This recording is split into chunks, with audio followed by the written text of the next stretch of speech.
Thank you all so much for joining the agency talk. This is the first one that we're having. This is kind of falling part of Paystack's service partner program, and part of what we're trying to do is to create a community for agencies in Africa. And so welcome to those of you that are partners, and to those of you that aren't, do please go and check out the service partner program and feel free to apply. Without any further ado, I'd like to welcome and introduce Michael. Michael, thank you so much for taking the time. I know that you have a very busy schedule. I see you've just launched another site, so I appreciate you taking the time, and we're grateful to Webwiser for freeing you up for this afternoon. So thank you so much and welcome. And with that, I will hand over to you. I don't want to butcher an introduction, so I'll let you introduce yourself, tell us a little bit about yourself, where you're based, and then we'll get into it. Cool, thanks, Michiel. Really nice to join you guys. So I'm based in Somerset West, which is about probably 30 km outside of Cape Town in South Africa. Stunning place. I came here about 20 years ago, I think, from Amsterdam in the Netherlands.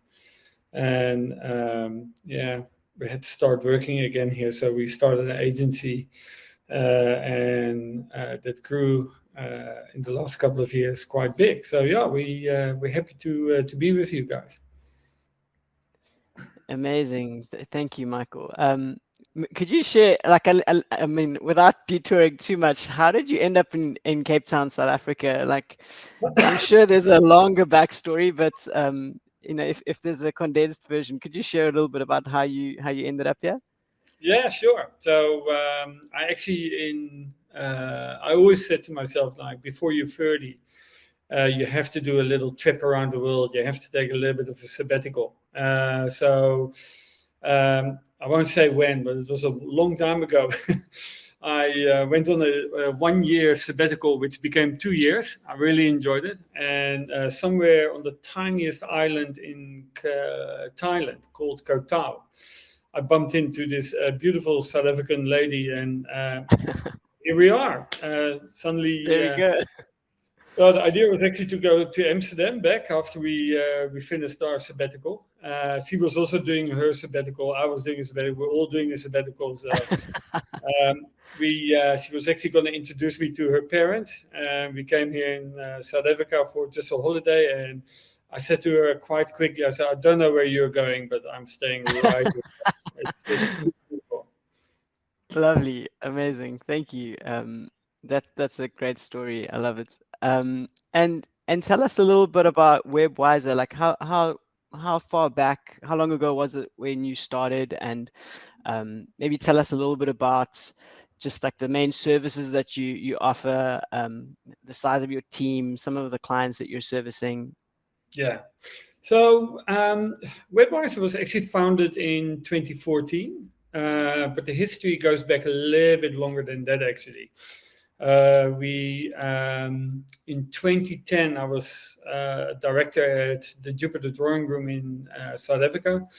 That was at that point probably the biggest agency here. And we started to see these first movements into social media and digital marketing. And what I noticed of the more traditional advertising agencies, that they really struggled with it, and they were always treating it as an afterthought. It's like we come up with the concept for the TV commercial and the print campaign or the outdoor, and we'll translate it quickly to digital. And we had much more the idea that the future of it is digital, because it is so flexible. And you make a TV commercial for a couple of million US, and then you have to start flighting it over for even more than that. So in 2010, I started an agency together with a good friend of mine who founded it originally in Amsterdam, called 60 Layers of Cake. And went really well. We worked for Coca-Cola, Vitamin Water, the Body Shop, and a couple of other big brands. And then what we tried to do there was just really incorporate digital and let digital be the hero of the campaign almost, because it was a two-way stream to our consumers instead of talking to them. They went really well. But then in 2013, I sold it to the WPP group. And Roger in Amsterdam also did his way. He went his way. He became a European EC, how do you call it again? Executive Creative Officer, ECO. Oh, wow. Chief Creative Officer, yeah. And I think it was Havas. But we always had this feeling that we haven't finished what we started. We probably shouldn't have sold at that point. Amazing. 2014, I actually did some work for Airtel in Nigeria. We helped them with their digital business strategy. And what I saw in Nigeria at that time is that their e-commerce was really kicking off. It had something to do with the congested traffic, I suppose. I've never had such a panic attack in a boardroom when it was about 10 hours before I had to go to the airport, and I was in Lagos, and the guys, "Are you flying tonight?" And I said, "Yeah, but it's in 10 hours. No, you need to leave right now." That sounds about right. So when I came back from that, I saw that e-commerce was actually really going to be the future. And I saw that there were no agencies really specializing in conversion marketing, as I call it. And conversion marketing can be a download, can be a like, a click, a share, but can also be a purchase. That's when the idea was born, actually, to build an agency that actually focused on conversion-orientated marketing solutions. So we started building e-commerce stores and everything around it. And what we started to do as well is that if a brand came that wasn't really suitable for e-commerce, then we made it more suitable. So we made a lot of round logos because profile pictures online are round. So we did that. And amazing. In, I think it was 2016, the general manager of the body shop in South Africa, he at that point retired and started a coffee brand. And he just knew it was going to be the world's strongest coffee. We come up with a name and a logo and identity and a website and an e-commerce and the whole campaign around it. And what we did is we created Black Insomnia Coffee. Launched it in South Africa first, became within a month was the biggest online selling coffee in South Africa. So we thought, hey, let's try this in the US. So we launched it in the US. We had to go over all kinds of legal hurdles and all that kind of thing to actually incorporate in the US in Delaware and get an Amazon account and set everything up there. And I'll never forget it. We actually had a status meeting at the waterfront in Cape Town with the client. And I looked at my Amazon seller app, and suddenly I see normally we were doing, let's say, 10,000 orders a day. And that at that time, and of course, 5 o'clock in the afternoon here in South Africa was 6, 7 a.m. in the morning there in New York. And by that time, we already had sold 180,000 packs of coffee.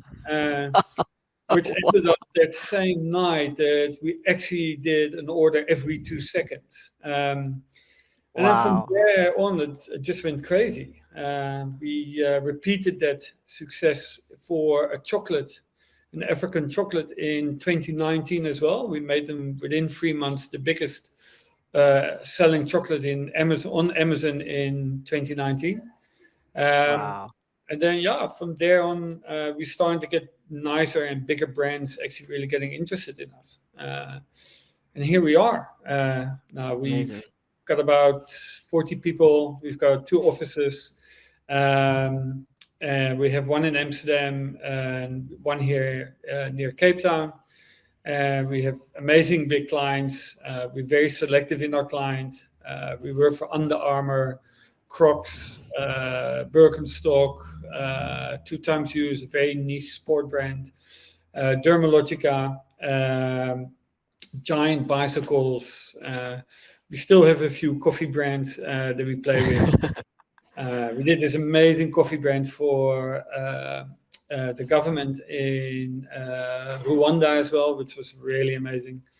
Oh, Really cool. beautiful country, absolutely, probably one of the most amazing countries I've ever been. So It yeah, is cool.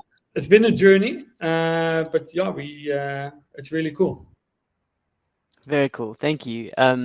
Yeah, so I mean, you've touched on a few there, but I'm curious if you kind of look back through the archives or think back around the campaigns that you've done.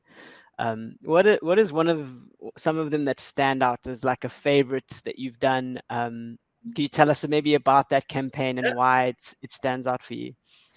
So I think the one that really stand out the most, I touched, of course, on Black Insomnia, which really caused just chaos in our lives for a couple of months. We selling an order every 2 seconds that has to be flown to the US was quite a logistical nightmare. I'm But sure. I think one of the other ones as well is that it was quite recent, was last year, and was for Crocs, funny enough. I don't know if Okay. you know, but Crocs was founded originally in October. And every year around the world, they change October into Croctober.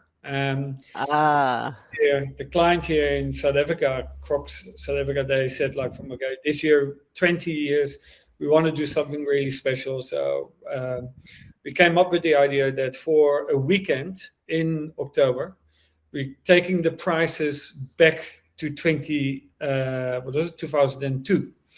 to 20 wow. years ago. All I can tell you that within that weekend, within those 2 days, we sold 70% of the annual target of the client. So chaos. Amazing. We broke the warehouse. We broke the payment protocol. We broke a few people probably in doing so, but yeah, just doing 70% of your annual target in just 2 days was quite an achievement, I think. Wow. Yeah, well done. That is a cool one. Mhm. Amazing. And if we're talking about kind of memories and thinking back, sometimes some of the earlier clients that you have tend to be the most memorable.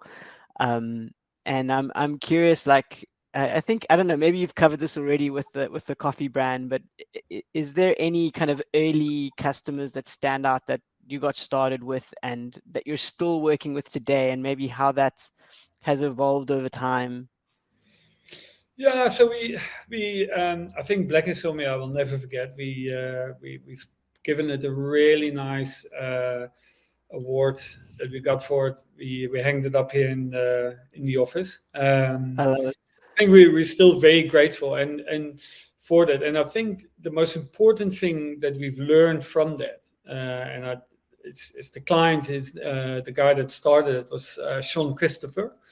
Hmm. Um, he used to be the GM at the Body Shop, and what he did so well was that okay, so I hire you for your expertise, so I'm going Right. to trust on that, and I'm going to let you do what you want to do, and of course, don't go crazy and let Yeah. negative whatever that not that, but he really let us do it. So we for our launch in the US, we created this movie with them, which was I think it was an online movie for about a minute, and in the Amazing. movie, the word "fuck" was said 36 times. So, and I thought there's no way he's going to let us do it. But what Black Insomnia wanted to be, they wanted to be controversial. They wanted to be Amazing. a little bit a prodigy of that time when we launched them. They Yeah. wanted to kick a little bit and be very rebellious and kick against the brave brands out of there, because in that time everything had to be artisan and Right. so he allowed us to launch it in the US, and well, I told you from there we changed our history quite dramatic. So what we've learned from that is that you need to surround yourself with clients that allow you to do what you think is best for the brand. Right. There needs to be a mutual base of respect. So we need to respect the client, but the client also needs to respect us, that we know what we're doing, and what we're doing for them is based on the passion that we have for his brand to succeed. And that's why we hang that up on the wall here and remind ourselves quite often to it. Like, if a client doesn't want us to do that and just says, okay, well, do this and do that, you can hire anyone for that. You don't need us for that. You can hire developers for that yourself and do your thing. So that, I think, is one of the, and that's why that Black Insomnia campaign has been quite remarkable and always stays quite close to us. But there are lots of campaigns, of course, that we did that are all very worthy mentioning. But that one really taught us something. What stands out. So I mean, you touched on something important there around like working with brands that trust you and that are willing to kind of trust your expertise and let you dictate how to run digital. Is there anything you've learned kind of on this journey where you're able to tell quite early on whether or not the brand is going to actually be someone that you want to work with? Are there any things you could share with everyone around just some signals that you've picked up that maybe this is not going to go the way that you wanted to? Yeah. So there's actually from my early days in advertising, there's an agency in they were in Miami actually, called Crispin Porter plus Bogowski, and Bogowski was the creative director there, and he made that agency really famous. And one of the things he always said, which really stayed with me, was that you need to have an affinity with the product that you're trying to market. It's very difficult for someone that doesn't have affinity with a certain kind of product to actually still market that product. And I can give you an example. It was in our days when we just made Black Insomnia quite famous. We got a lot of requests from brands that now suddenly from Africa wanted to launch in America. I said, you need to do this. And one of those products was a spray-on tan. Like, those chemicals that you spray on your skin, you wait 40 minutes or an hour, and then suddenly you have a tan. Yeah. It's a really weird concept for me that I just don't get. And it's fair enough. I'm sorry. It's I really struggled to understand that concept. So it was quite a famous person. So we thought, like, okay, that might be good for the agency to actually take that brand on. So we took the brand on, worked on it for about a month, and then we said to him, I'm really sorry, I can't do this. We went back, paid them the money back, and said, like, I'm sorry, it just doesn't work. So we've had that quite a few times where we look at the brand and said, like, it's not going to work for us. It just does. We don't have affinity with it. And first thing we always do is, well, inside the agency, we look for people that might have affinity with it. So needless to say, with quite a few sport brands in our stable, we have quite a bunch of sporty clients of staff members as well. Because you have to have that affinity with the product that you are trying to market. That's awesome. That makes a lot of sense. So, like, with you talking about, saying it's not a good fit. Is there any tips? I think, like, I've come across folks where, or everyone has that customer that's hard to work with, and in some cases, like what you've just said, sometimes you need to fire a customer. It's a difficult conversation to have. Are there any kind of learnings that you could share? Is there a tactful way that you have found works well to have to fire a customer? I think the best way that I've ever done was, I think most people will know the series Mad Men from the advertising industry in America in the 60s. And there's one particular scene where the main guy, I think his name is Don Draper, at one point fires a client by just saying, "There's nothing here more to do than other than to say goodbye." And what I did once is that I took that a YouTube link to that scene and I sent that to the client. And then I think that was the most tactful way how I did it. But Amazing. I think of course, it is not something to do very lightly. Yeah. You really, if you early on in the phase start noticing that it is a real struggle to connect with that client, and he's not allowing you to do what you know is best, and this is something you really have to ask yourself. Probably several times during the relationship with a client, that is that client allowing me to do what I know is best for that client? So what you need to think, if he is not allowing, or she is not allowing you to do that, in a year from now, when the results are disappointing, he's still going to blame you. You still are going to be the reason why those results are not happening. So I think it is, keep your integrity intact, keep your reputation intact, rather just let that client go, and maybe do it in a slightly more tactful way than what I did with that YouTube. If anyone dropped the link down here in the chat just now, then just let it go. Have the guts to actually let that client go, because it might be for your business in the end a much better thing to do than that you just very under stress trying to hold on to that piece of business that is actually eating you and your agency inside out. Right. Yeah, that's really great insight. Thank you. Kind of in a similar vein, maybe not quite like firing, but when it comes to pricing, there's a lot of people that like would respond going, "Oh, I can get that cheaper somewhere else," or whatever it might be. Like what are some of the things that you would like? How do you think about pricing? How do you position yourself, especially you working with premier brands? And as you mentioned, you have quite a clear sense of what works and what doesn't work. Do you get pushback? Is there a formula that you apply, or at least some kind of maybe just share some of your experience around pricing. I'm curious. I'm sure that's something that comes up too. So again, it depends very much on how badly you want to work on that piece of client and what the reputation of that client can do for your business.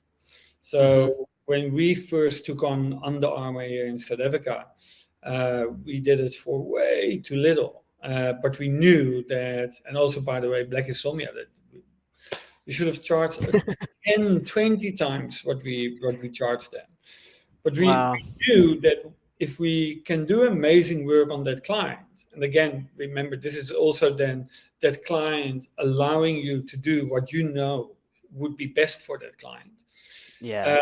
And for instance, I think Under Armour is an amazing, and Crocs as well, are amazing examples of that, where they really let us do what we know is best for that client at that point.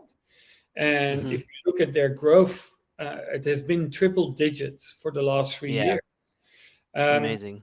And that then, of course, in the beginning, when you might start the relationship, is at a price rate that you think by yourself, can I actually do this? But because the client allows you, and because you feel that the relationship that you have with the client is really good, at one point, like, if I can guarantee you, I've never had a problem asking a CFO for more money if I made them more money. So I don't think money is really the biggest thing. It's like, and there I think where traditional agencies are always going wrong. They just work with a standard kind of retainer base. One of the things that we have done is that we are completely open. There's absolutely no secret in this agency whatsoever. Clients have access to absolutely everything. They can see all our planning boards. They can see whatever we're saying on our Slack channels about them. We let most of the charges are going directly to them. We just set it up for them. And the benefit of this is that you get a very open relationship, and you don't have to do markups, and you don't have to fight for what you're charging. They're paying you just for what they believe you are worth as well. And then what we do is that we are even open about the salaries that we pay our staff and what our overhead. So that what we often do is that, okay, normally in business, I'm just giving you an example. It's like, okay, here are your cost to company for the salaries. Then on top of that, of course, you have an overhead percentage between 65 and 95%, depending on something that what their function is. And then you have a total cost to company or for that rate for that person, and that gives you a clean rate. We share that with our customers, and then we charge that to our customers. But then what we do is we get actually a percentage from the turnover that we generate for them based on reaching certain kind of targets. So if we don't reach those targets, we don't make a profit. If we reach those targets, we actually start making a lot of profit. Right. So everyone's incentivized to success, right? It's like everyone's bought into the, amazing. Yeah. That's very cool. So that is, I think the industry was really desperate for that as well, because you just see that the big agencies are just not reinventing their charging model. And I think that's still the biggest problem that they probably have. So have the guts to change their charging model. Be open to your clients about it. If you're doing amazing work, they want to pay you. Wow. Yeah, that's great insight. Thanks, Michael. I want to pick up the topic on projects in a second. I'm just, for the folks that are listening, there is a questions tab at the bottom right of your screen. If you have any questions, I see some folks are putting them in the chat. Could we ask you to put them in the questions tab, and we'll have some time at the end to ask your questions to Michael. Thanks. So coming back to the projects that you're talking about, and could you maybe share a little bit about like what that staffing looks like for a client project? Typically, I'm sure, I mean, you're working with bigger brands, so I'm sure it varies based on the size, but like how many people would you have? What are some of the different roles that you would typically have involved in a campaign when it comes to your e-commerce clients? Yeah. So we basically, we have created departments within the agency. We have our tech department, amazing engineers that we found. By the way, I do have to say, if there's one thing you have to do is just hire people that are passionate. And we always say people that are coming for an interview here, is like, if you're not passionate, it's going to be very, very difficult for you to survive here, because you're just going to stand out, and you're going to think in 3-4 months from now, you're going to think by yourself, oh my word, who are all these crazy passionate people? So I must say our tech team is absolutely amazing from that side. So we have a tech development team, and we have our creative UX team. Then we have our paid performance and social media team, that so data analysts, social media specialists, paid performance specialists are sitting in there. And then we have operations, the heart that makes it all happen. So, and what we're trying to do is also, we try and with our amazing creatives that we have, is we're trying to find, okay, what works for them. There's no need in having a guy suddenly having to work on a brand that he really doesn't like. If it is not a fit, it's not a fit. So trying to allow for that, so that you can have certain kind of people working on a brand that they really want to work on.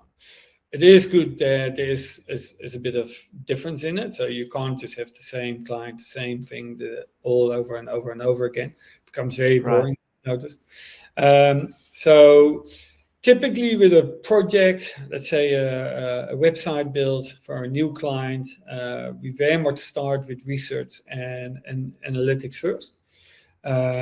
So that is done first, and we start quite early with that.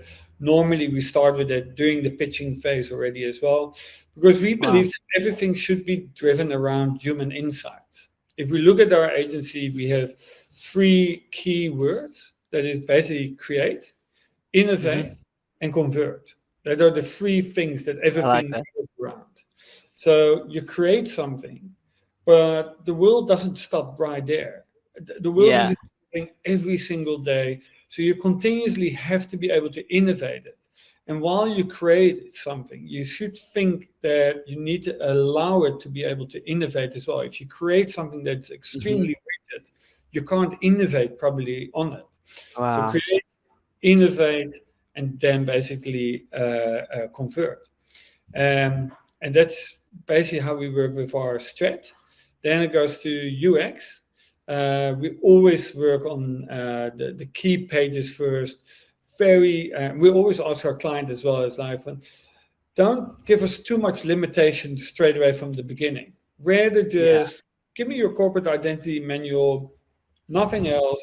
Tell me what you Yeah. like, what you don't like, and let us, before we really jump on you, let us do a complete blue sky, what we think would be best for your brand. We'll do that. Then we're going to present that. We tell you why we do see these kind of things. And then after that, you're more than welcome to tell us what cannot be done and what should be done, and where are we going wrong with your knowledge that you have about the brand. Where are we going wrong with corporate identity rules and those kind of things. Hmm. But what it does, it just plays this open, innocent kind of play field for you Hmm. and the client to actually Yeah. explore and innovate and create something new a little bit. So That's we always cool. do that. And if you look at, for instance, Dermalogica, we just came out of this round, and really amazing that there were just small little things that they asked us to change. Also, Amazing. always be stand your ground. If you really believe something is better for the client because it's going to give you more conversions, it's going to get you a much stronger connection between the brand and their customers, and then explain it. Don't just say, okay, I'll change it, I'll change it. So we Yeah. always, no problem. If we feel that it's really, yeah, okay, well, if you want it to be lowercase, we'll make it lowercase, or it's not a problem. If you want to make it green, we'll make it green. But there are a lot of points as well where we say, okay, we understand what you asked for, but, and then we give a whole bunch of reasons why we believe this actually will convert better, or will build a better relationship with the customers. Hmm. Then it goes to back to operations, and we have a project manager. Call it we're still always wondering what it's called. Is it a dev management? Is it a quality assurance testing? Is it a business analyst? It's a bit of everything.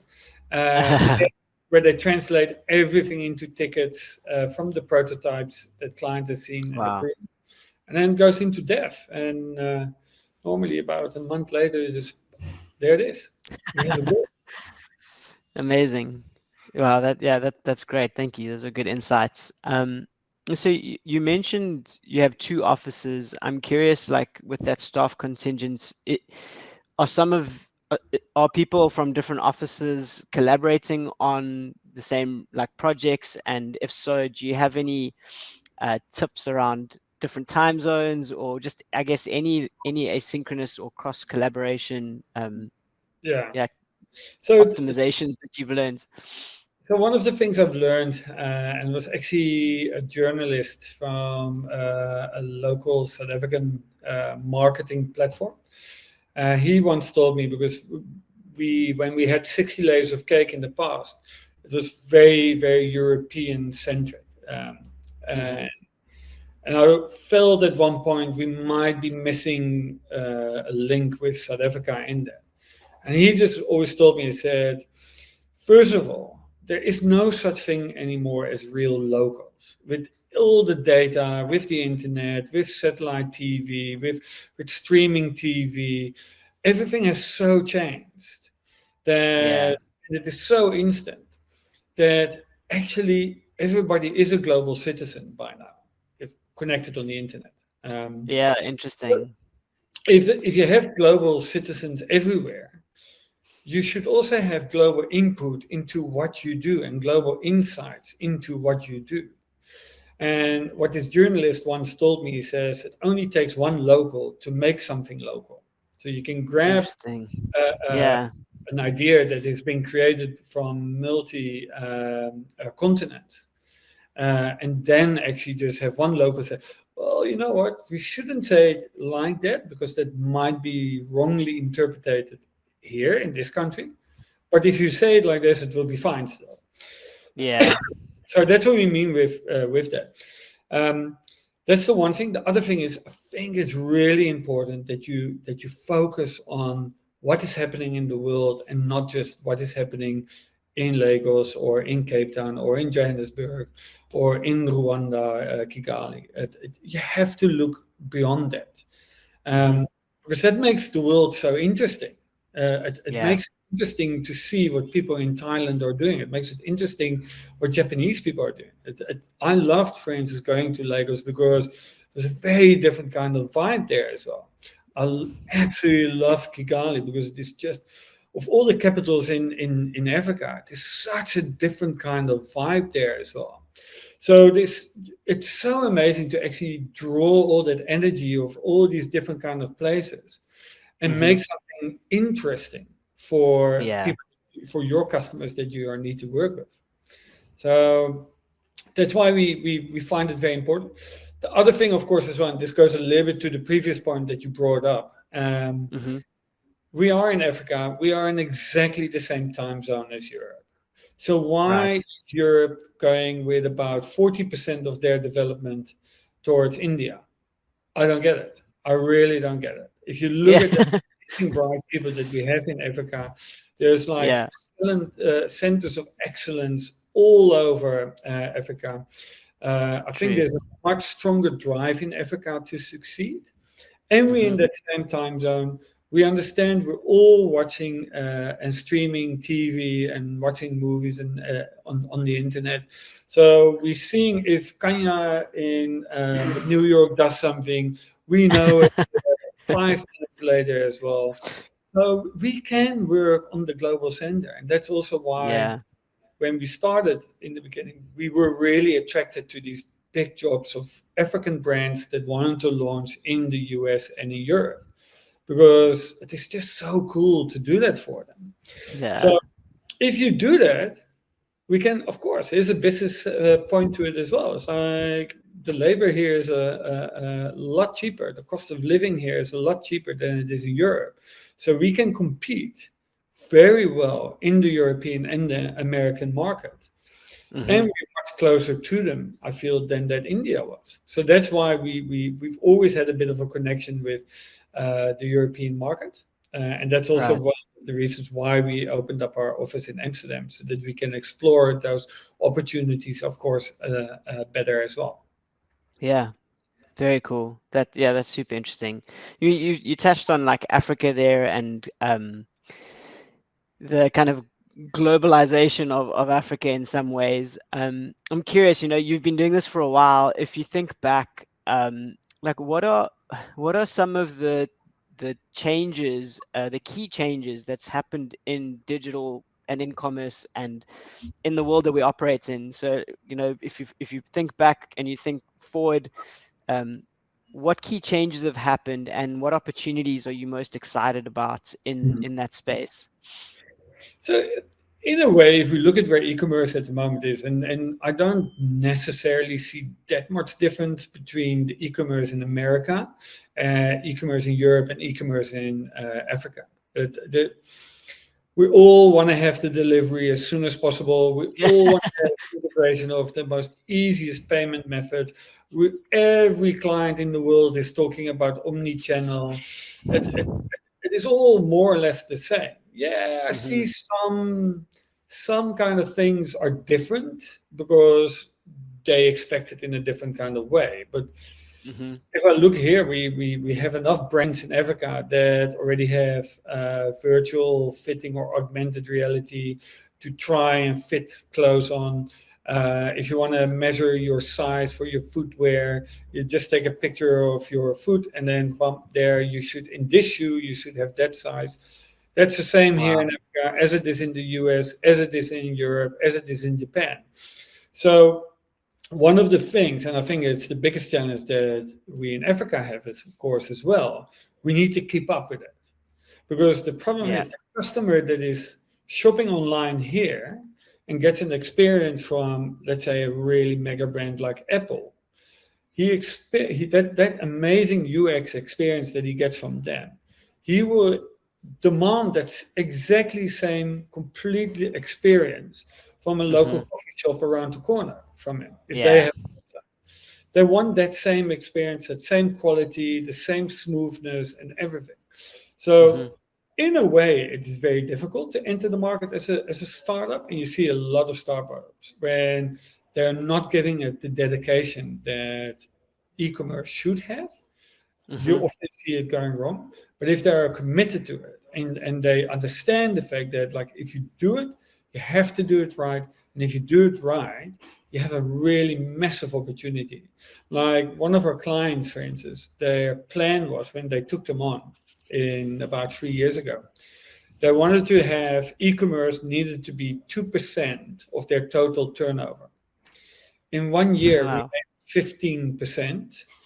We are after 3 years, we're almost touching at about 25, 30%. So that is how big e-commerce has gone. They could never have fathomed that Yeah. it would have been more than 2% after 5 years of doing a proper e-commerce. But that Wow. is how fast it grows, and that is how Yeah. fast things goes. And if you've asked me about, to answer your question, what is really one of the things that I'm so amazed about with e-commerce and digital experiences, especially because we're talking now about e-commerce, but we are going more into a realm that it's not just only about that conversion into a purchase.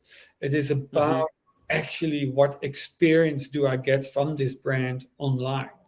And Right. don't feel a great experience if I can't see the blockchain of that product, if I can't see that this product understands me, if this product, for instance, this brand is offering me unlimited free returns or exchanges. What does that do with the carbon footprint, of course? So why Hmm. is that brand not supporting this? And why does this brand not allowing me to donate an extra dollar to my bill? So that, and then they will plant a tree to offset the carbon footprint that I just Right. created. So those Yeah. kind of things are happening so fast in digital. So we Yeah. have to keep up with it. Doesn't matter where you are in the world, if you are in Ghana or if you are in Chile or Brazil or in Amsterdam or in New York, you have to keep up with the speed that these kind of things are going with. Amazing. That's awesome. Thank you. I think, folks, what we'll do now, we've got just under 15 minutes left. We'll turn to some questions from the audience. Um, if you haven't yet, please do feel free to head over to the questions tab at the bottom right, and you can ask a question. Um, and you can also upvote a question. If someone else has asked a question that you wanted to, we'll make sure we get to that one first. So let's put this one up. So the question is, what would your advice be for an agency that's just starting out?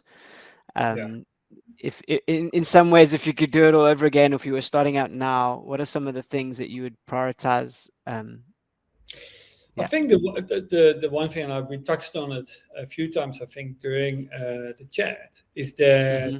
find a client that you have a great affinity with and that will let you do what you're good at. Like when you start an agency, obviously you have done a few things right, and obviously you must have some talent, and obviously you have passion. So let's just agree you have all the ingredients to make a success. You have it there, right there. The three Hmm. main ingredients that you need to have as an entrepreneur. You took the step, you are going to do this. Well done, kudos on you. The one thing you now need to do is find a client that allows you your creativity, your Hmm. vision to actually really do that so that the world can see that. We were really lucky that we had that learning with Black Insomnia Coffee, of course, in the beginning. And I think if we didn't have that, we might not have been where we are now. Wow. So I really, really would recommend that. And be humble, Amazing. be open, be honest. If like one of the golden rules we have here is like if we make a mistake, we own up to it. We always Hmm. tell clients, okay, that was us. I'm sorry. Okay, that's because if you don't do that, and if you try to get all kinds of excuses or go around or point fingers to other things, then you don't own the right to say it won't happen again. You can only own the right to say it won't happen again if you actually have committed and admitted that that was a mistake. So if you combine those two, I think that is the most important advice for Yeah. starting. Very cool. Thank you. That was from Olusegun. And then let's see, I think Marcus just popped one in here. So from Marcus, he says, I'm curious about the hiring challenges you face in Africa, finding skilled and passionate folks like you mentioned. Could you maybe share, I guess there's two sides to that coin. The one side is the struggles and then the successes you've had. Maybe share a little bit about that. No, it's a very good question. And for instance, because as you know, we're about 40 k's outside of Cape Town. Hmm. So I get it a lot that people say, why don't you move the agency to Cape Town? Lots more people, lots more creative people. No, we find it inspiring here, so we stay here and they must come here. I like it. So, but to answer your question, I don't think I've had challenges with hiring people in Africa. I actually think the people in Africa are much more passionate about what they do than they are in Europe. Um, Wow. yeah, what I've seen, of course, in New York, especially, it's a dog-eat-dog world out there, and it's a super competitive, and especially in Hmm. America, it's very easy to fire people, and it's like, oh, okay, well, no, goodbye, see you, bye. No, Yeah. this day. In Africa, I really think that there's so much innovative and creative and ambitious people here. And the other thing as well is if you hire your talent, like often it's like I always say this to people that need to hire someone, is that in an interview, the person that sits opposite from you in that room, if she really wants that job, they're going to tell you whatever they think you want to hear. Yeah. So who cares about it? We'll figure that Yeah. out in the next couple of months if you can really do it or not. What is Yeah. much important is, are you passionate? Are you dedicated? Do you love what you're doing? Is this really what you want to do? Let's talk about that. Do you listen? We do a lot of overtimes. Digital marketing is not great always because there's a lot of sudden panic and stress might happen. It's like there was an error, there's a bug, something broke down, an ad Right. didn't work, the button didn't work. There's a lot of negative sides of working in digital marketing as well. So Yeah. about that, and if you in the end of it you still really want to do this, great. Okay, you said you can do this, great. Let's do it. More I like about that approach. action. Focus on the Yeah. passion that the people have, and it will come right. It should be all right. Very good. Let's see what else there is. Here's a question from Shimang. Let me pull this up. So, what are the recommended ways to enter into a retainer agreement? I mean, you also talked about pivoting away from just retainers, but I'm curious, kind of going off of this question, yeah, some of the ways that you've gone about navigating or motivating for uh, the way that you like to bill. Yeah. So I like that question because that is actually really one of the key things that we focused on when we started the agency as well. As like, how can we make this so open? Now, Hmm. ask yourself this: what is the basic ingredient that you honestly need? What is the number one thing that you need when entering into a partnership and getting a retainer agreement or getting a client on board is a partnership? And what is the Hmm. one thing you need of that partnership? That is just openness and being Yeah. honest. It's like if the client that sits opposite you knows that you're 100% open and 100% honest about what you're doing, and he Mm-hmm. gets the feeling from your passion that you have the best idea, or you just want the best for his brand, it's going to be easy. So, Mm-hmm. what is the recommended way? Just be open and honest about, this is what I'm going to cost, because these are my costs. This is what I need you to pay for to actually Yeah. keep the lights on here. And then how much money do you want to make, and how much can you share of it? So, Yeah. and I must actually give credit as well to the CEO of the Under Armour and Birkenstock group, the group that owns it, because he actually really motivated me to look at it from that way as well. It was his idea Incredible. to from, and he also said, like, if you make me more money, I will give you more money, and I will back the. If you look at That's amazing. bonus percentage, our bonus percentage goes up the higher we go above their target, which is of course an Wow. insanely great incentive way to do it. Yeah. And be Yeah. open to ask for that as well. It's like, here, well, these are my costs. If you pay this, you will keep the lights on. We will give you all the passion. Give me the targets. If we reach those targets, I want you to pay me a bonus. We're going to share this incentive. So I would say that is probably the most recommended way. Amazing. Thank you. Um, Here is another one from Shamang. How can I guess this is not just for Nigeria, but Yeah. in their case specifically Nigerian. How can a Nigerian agency position themselves to gain global clients while overcoming the barriers of our location? For us, it's load shedding. Nigeria has very similar power issues. What are yeah, what are some of the things that you maybe have found in positioning yourself based out of Africa that you've had to overcome? What are some? Are there any tips that you could share?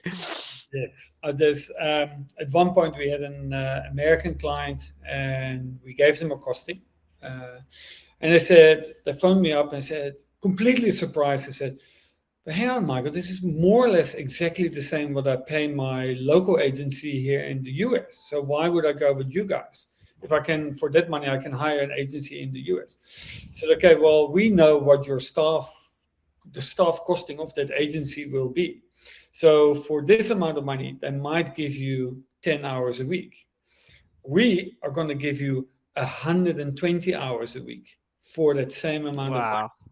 So Yeah. don't be afraid. Ask the same as what an American customer is, an American agency or a competitor is going to ask. Be a little Yeah. bit good, of course. Be smart, and because how can you do an amazing job if someone is only going to look at it for 10 hours? No, I'm going to give you 150 hours of work on it. I'm going to have like 20 amazing experts on it. And all they want to do is make your brand succeed. So the other thing is what you need to do as a Nigerian or as a Ghanaian or Rwandan or South African, it really doesn't matter. Think global. It really doesn't Hmm. matter where you are. Just go for it. It's like there's so many platforms out there that you actually can promote yourself, and you can put yourself up, and you can gain global clients really, really easy. Make a name for yourself by doing that. And just forget that you Amazing. think that you can only have local clients, because it's a small pool then. Yeah. Yeah. That's great. That's great insight. Um, let's see. I think we've answered that one. I think that one's already answered. Tope, you asked about tips about getting started. That was very similar to Olasang's initial question. Um, I see there's one from Casper. Let's just see here. So he's saying, is there a way we can register a Nigerian company in the USA without paying all the fees and registration like LLC and all of that? Is there a way we can actually get help with that? I suspect he's asking this because you mentioned you went through a similar exercise with Black Coffee. Any learnings from that? Like if you were to do a campaign for them again, would you go the same routes and go and register in the US? Yeah, I'm Yeah, we curious do. to hear. There's many, many really easy ways of doing it. Mhm.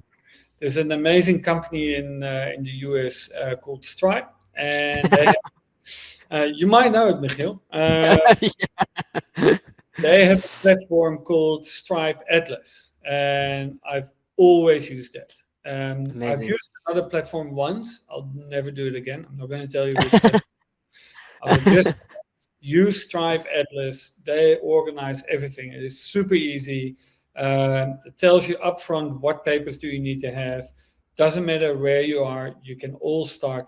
Not necessarily would recommend to start an LLC for that. I would Yeah. probably recommend an incorporation, a C corp they call it in Delaware. It's a great tool to have. Stripe Atlas will help you setting up the company. They will help you getting a bank account. They will help you getting your tax number there. And they give you basically everything that you need to start operating in the US. So Stripe Atlas. Very cool. Thank you. Um, I think this will be our last one here from Gabolade. Let's pull this up on screen. So saying, hi, Michael. What are your strategies for finding and closing clients? I struggle with getting high value clients and rely mostly on my personal network and referrals. It's difficult to answer for me. And I'm just going to, we are really lucky that we've never had to do any marketing for ourselves. We've let our reputation go for us. And so far, we getting more customers asking to join us Amazing. and give them a proposal or to deal with them, then that we actually can take on. And we've never had to really chase anyone or again, I think finding and closing clients, but of course, the one thing you need to have that one client, like what we had with Black Insomnia Coffee as well, or now after COVID or during COVID with Under Armour, is you need to get that one opportunity. I think we were lucky, but on the one hand, on the other hand, it was also just having that very dedicated kind of focus on this is what we want to do, this is how we want to operate. We want you to respect us, and we will respect you. And just showing that client that we honestly have the best intentions for them is probably all we can do. But it's a difficult one for me to answer because we just have been quite lucky with getting new clients on board. Yeah, I mean, I think when I hear you speak and I see the passion and the intensity with which you bring to your clients, it's no wonder you've drawn these people. So I think that is a good sales strategy. Is like you know make a use the canvas that you have and trust that if you do a good job, you'll be given more opportunities. Michael, we're at time. I want to say thank you so much for your time. It was really encouraging, and I'm sure everyone else learned a lot. I know I certainly did and enjoyed your stories. So yeah, from the Paystack team, thank you so much. Webwiser is a wonderful partner, and from the agency community, thank you for your willingness to share your experience. This was incredible. Thank you so much. Thanks to the Webwiser team as well. Have a wonderful afternoon, everyone. Cool. Thanks so much, Michiel. I really enjoyed it. And I invite everybody to email me if they have any other questions. Michael@webwiser.io. If you have any questions, guys, always feel free. Together we can make a big force in Africa and let Africa be the new Silicon Valley of the world. Yeah, let's go. Awesome. Thank you so much, Michael. Cheers, Thanks, guys. everyone. See you at Really the next enjoyed it. one.